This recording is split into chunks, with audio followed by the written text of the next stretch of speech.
Carlos Mario, ¿usted cuántos muertos tiene a sus espaldas? ¿Perdió la cuenta? No, es que nunca hago cuenta de eso porque creo que es muy tenebroso. Y de un momento a otro me fabricaron cargos de narcotráfico desde el 78. En el 78 yo solamente tenía 12 años de edad. El 95% de los sicarios y hombres partícipes del extinto cártel de Medellín están sin vida. Otros pocos siguen caminando sobre la faz de la tierra luego de haber ocasionado mal inimaginable. Unos en la cárcel, otros como pastores de iglesias. Luis Carlos Aguilar Gallego, alias El Mugre. Su apodo surge porque llamaba a sus colegas y compañeros de esa forma. ¿Qué hubo, mugre? La primera vez que se relaciona oficialmente a Luis Carlos con el narcotráfico fue cuando su nombre estuvo involucrado en la compra de un avión que tendría como objetivo la carga y transporte de cocaína en 1988. Pero se dice que El Mugre fue contratado por Escobar mucho antes y se convirtió en uno de sus escoltas de confianza. El capo necesitaba un hombre en moto que pudiera seguirlo a todos lados, siempre al lado de la ventana del conductor. Probó a muchos hombres y ninguno pudo seguirle el paso. Luis Carlos Aguilar, El Mugre, que era un experto conductor, fue el único que pudo pasar la dura prueba de Escobar, que entraba por las calles en contravía, a altas velocidades y sobre aceras y andenes. Según anécdotas de Popeye, El Mugre era el compañero de Escobar en el fútbol. Organizaba los partidos entre colegas en la Hacienda Nápoles y en la Catedral e incitaba a los otros sicarios a entrarle duro y quitarle la pelota al patrón sin miedo. Dentro del cártel, uno de los mejores amigos de El Mugre era Otoniel González, Otto. Otto era alguien amargado y con seriedad constante. El Mugre, por el contrario, siempre tenía una sonrisa en su rostro y era muy amable. No fumaba ni tomaba. De su infancia no se sabe mucho más, que proviene de una familia de muy pocos recursos. Su padre fue asesinado y su hermano desaparecido. Cuando Escobar comenzó a dar recompensas por el asesinato de policías y generales, El Mugre inició una oleada sangrienta a lo largo de todo el territorio cafetero. Luis Carlos Aguilar fue uno de los trabajadores de Escobar que se internaron junto a él en la cárcel La Catedral, y también fue mano derecha del narco a la hora de escapar de la misma. El paradero del Mugre es totalmente desconocido. Se cree que desde la fuga de La Catedral, Aguilar Gallego ha vivido en la clandestinidad, que las autoridades aún lo buscan por sus procesos pendientes. Pero existe un archivo periodístico de El Tiempo que informa que se entregó por segunda vez a las autoridades en 1992, y Popeye también lo afirma. El Mugre elude el atentado que le hace el bloque de búsqueda y los Pepes y se entrega de nuevo a la cárcel. Luego de sobrevivir 9 años en la cárcel de Itagüí, logró obtener libertad condicional y desapareció del mapa.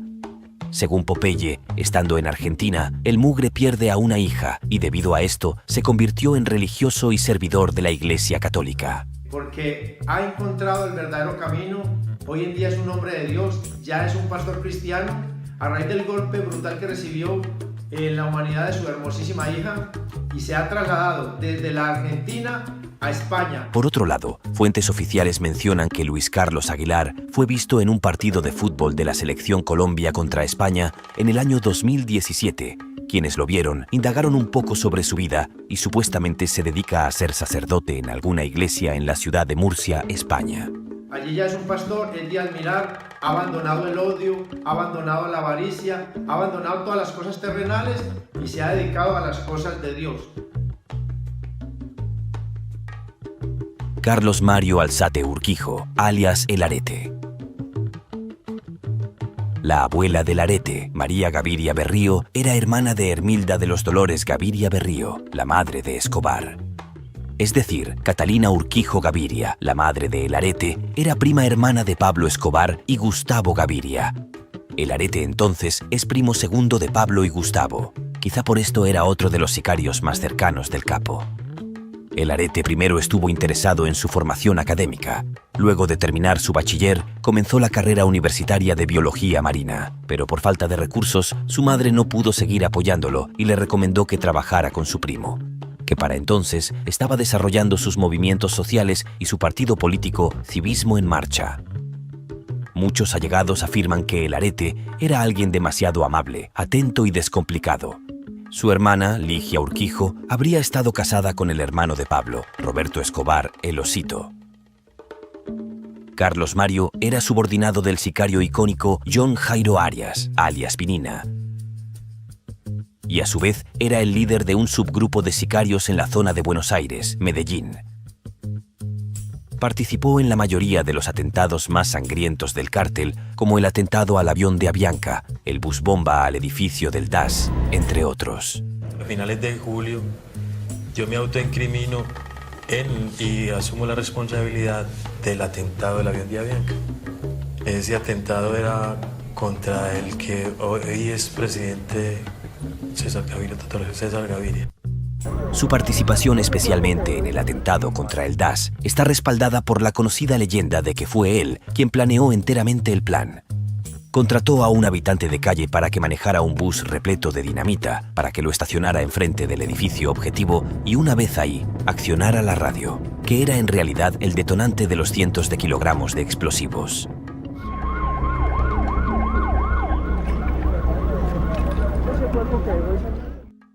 Todo esto fue confirmado por él mismo al momento de entregarse a la justicia en 1993, con el fin de que su condena se viera reducida de gran manera. A las 8 de la mañana llegaron a la fiscalía el Arete, 3 abogados y la fiscal Cruz Helena. El almuerzo fue pollo asado y el Arete invitó a todos, incluyendo a la fiscal.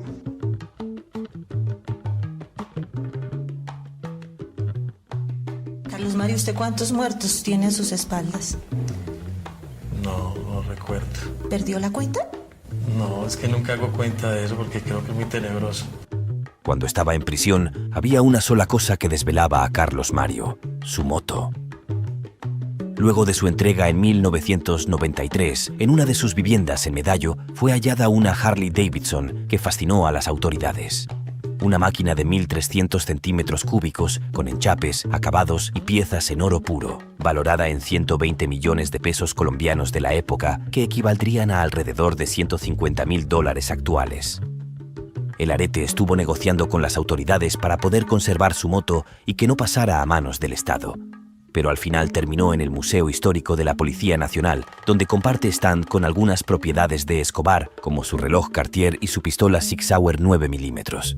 Alzate cumplió una sentencia de tan solo 8 años gracias a sus grandes confesiones, saliendo libre en 2001, y debido a un ataque que pretendía acabar con su vida justo al salir en libertad, el gobierno se vio obligado a brindarle seguridad y una nueva identidad.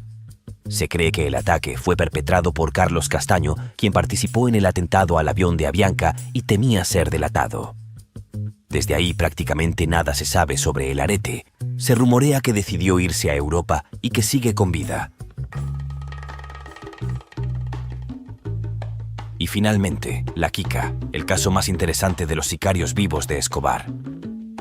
Dandeny Muñoz Mosquera es uno de los 15 hermanos que conformaban su familia. Entre ellos se encontraba también otro sicario cercano a Escobar, alias Tyson, y se dice que otros 2 desempeñaban actividades delictivas igualmente. La familia Muñoz Mosquera vivía en la comuna nororiental, de donde salían la mayoría de jóvenes reclutados por los cárteles. Doña Lilia, ¿usted cuántos hijos tiene? En este momento, pues, lo que me dejaron son 10. ¿Cuántos le mataron? 5. Brances Muñoz, alias Tyson, fue rastreado por la policía en una casa de Medellín, dado de baja en el patio de la misma mientras intentaba huir a finales del año 92. Audi Fernando y Ángelo Yamil, que uno era universitario en publicidad y otro trabajador en una empresa de gaseosas, fueron asesinados ambos por hombres que llegaron a la casa de la familia en busca de Dandeny y Brances. Al parecer, la causa de sus muertes habría sido sencillamente ser hermanos de Tyson y la Kika. Irónicamente, la familia Muñoz Mosquera hacía parte de una iglesia cristiana donde su padre era pastor, al mismo tiempo que era policía, y su madre una predicadora y trabajadora social de una cárcel. Se dice que Dandeny era uno de los encargados de acabar con personas indeseadas al interior del cártel. Fue otro supuesto partícipe del atentado a la Avianca y, al igual que casi todos en la lista, acabó con la vida de decenas de policías.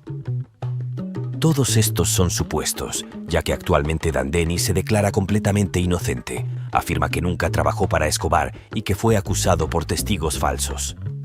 Señor Muñoz, pero usted hacía parte de la banda de Pablo Escobar. No, señor. ¿Perdón? No, señor. ¿Usted no conoció a Pablo Escobar? Mi hermano sí trabajaba para él, yo trabajaba para otro señor que se llamaba Chiruza, y por eso me relacionaron a mí con él. ¿Y qué hacía usted para Chiruza? Yo era guardaespaldas de él. ¿Cuántas personas reconoce usted haber asesinado? A ninguna. Es decir, usted solamente hacía un servicio de seguridad. Sí, yo era delincuente, también estuve en la delincuencia, estuve muchas veces en la cárcel por robo. Su caso ha causado revuelo porque es la única persona condenada por el atentado al avión de Avianca, pero las investigaciones apuntan a que Dandeni no tiene nada que ver con dicho atentado.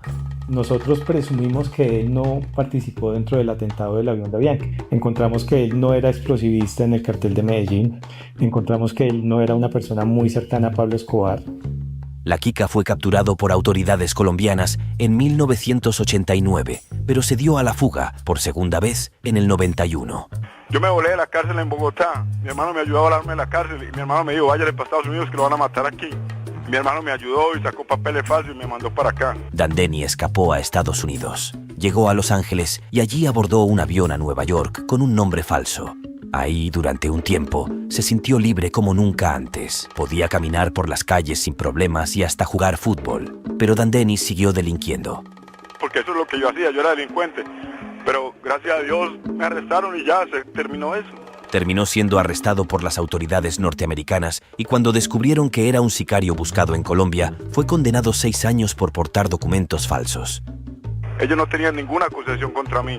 Y como tenía una cédula falsa, por eso me acusaron y me condenaron a 6 años. Estando en esa cárcel de castigo, volvieron y me trajeron nuevamente para Nueva York. Y me dijeron que si yo no les ayudaba a encontrar a Pablo Escobar, que se acaba de volar de la cárcel, me iban a condenar por otros delitos muy graves, que me podían dar la pena de muerte o dejarme por vida en la cárcel. Yo les dije que por qué, si yo no había cometido ningún delito. Se le acusó de haber producido y exportado en territorio estadounidense toneladas de cocaína y de haber asesinado a 2 ciudadanos americanos, los 2 que iban en el vuelo de Avianca. O sea, usted en Colombia no está acusado de haber matado a los 100 colombianos y en Estados Unidos de sí haber matado a los 2 americanos. Eso es algo muy ilógico, imagínense. En el país donde sucedieron los hechos y que ha hecho la investigación, nunca me acusaron de ello. Y en un país ajeno a los hechos, con puras mentiras, con testigos falsos, me condenaron por ello. El entonces fiscal general de la Nación, Gustavo de Grave, le envió una carta al juez americano encargado, en la que aseguraba que la justicia colombiana no tenía ninguna prueba de que Muñoz Mosquera hubiera tenido algo que ver con el atentado. Luego de enviar dicha carta, salió un testigo en la corte estadounidense a informar que el fiscal colombiano había sido sobornado. Inmediatamente pusieron una testigo falsa. Que eso está en los récords de la corte, que dijera que el señor Gustavo de Grey había recibido dinero para mandar esa carta. Que hasta ese señor, una de las personas más íntegras de Colombia, hasta ese señor lo quisieron enlodar.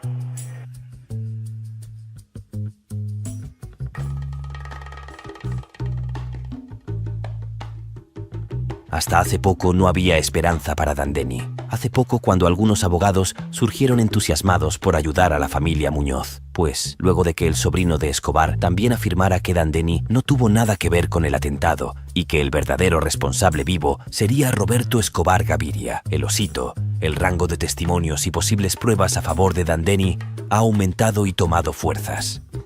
Pero usted tiene que reconocer que usted no es un angelito, ¿no? Yo lo reconozco, señor, yo sé eso. Yo sé que yo obré mal, eso lo reconozco yo. Pero yo creo que uno debe pagar por lo que uno hizo, uno no debe pagar por lo que otra persona hizo. ¿Quién puso la bomba? Yo no sé, señor.